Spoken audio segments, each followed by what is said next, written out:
Hi, I'm Kevin Eikenberry, and I'm here to help you reach your potential as a leader and a human being. Welcome to Remarkable TV.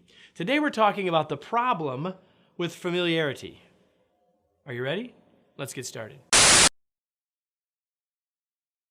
Yes, familiarity is a problem. Well, what do I mean? Well, because here's the thing. I've noticed, for me anyway, maybe I'm alone, that the people that I am the most familiar with and the people who are most important to me in my life, I do the poorest job of a number of things. Like I do a bunch of things really poorly because they are the people I'm most familiar with. Who am I talking about? I'm talking about my colleagues. I'm talking about the people that work with me, my team members, and I'm talking about my family. Yeah, these are the most important people to me. And yet, in many ways, because I'm comfortable with them, because I can be myself with them, I'm not always at my best with them. So what are the kinds of things I'm thinking about specifically? Well, I've got 3 for you. See if any of these match up for you. Number 1 is paying attention. To the people I'm most comfortable with, I don't always pay enough attention. I'm just not aware, kind of in my selfish space. Second, I don't always listen so well to those folks, right? And they give me a bit of a pass at times, and maybe they show me some grace, but I don't always listen so well with them.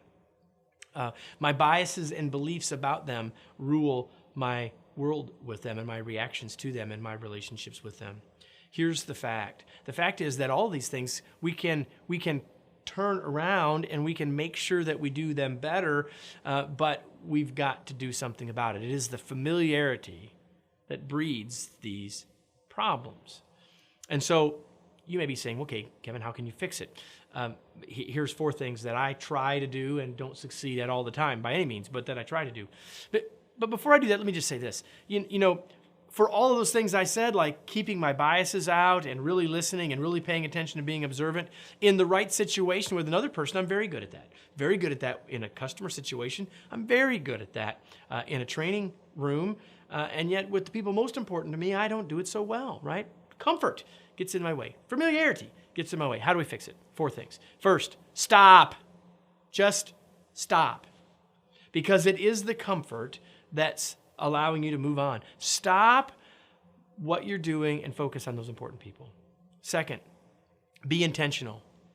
Decide that you want to listen more effectively to your kids. Decide that you want to pay more attention and be more observant to your team. Be intentional about it. See, with the people we're familiar with, we bring ourselves. I'm saying, as I said in a recent video, bring your best self. When we bring our best self, we do much better at all this, right? Third, remember why they matter. These people matter to you for a whole variety of really important reasons. So just remember that. Don't take the importance that they have in your life for granted, and you'll improve the chances that you will get past the familiarity challenges. And lastly, and maybe the hardest, if you didn't think any of the first 3 are hard, how about this one? Ask for feedback. For those people that you are closest with, that matter most to you, ask them, how am I doing as a listener? Ask them, how am I doing in terms of paying attention to you? How am I doing in terms of the time that I'm investing with you? That might be a hard question to ask, and it might be hard information to receive, but if you want to solve the problem of familiarity, you need to ask for feedback. Now, I said, maybe I shot this video just for me. Maybe I'm the only person for whom this is a problem. And if it is, then this is still useful for me to remind myself of these ideas. But if any of these things resonated for you, I encourage you to take the 4 actions that I just suggested. And when you do, the problem of familiarity will be less familiar to you. Let me close with today's tweet.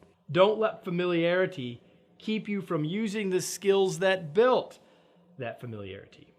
Listen, if you want other short lessons from me, short video lessons from me, there's another way to get those. We have something that we call 20 Days to Remarkable Leadership, and you can click the link here to get access to those, and we'll send you one, drip them to you, 1 a day over the next few days, and you'll get the chance to hear some stories and learn some skills that can help you become a more effective leader. I hope you'll take advantage of that, and I hope I see you on the next episode right here of Remarkable TV.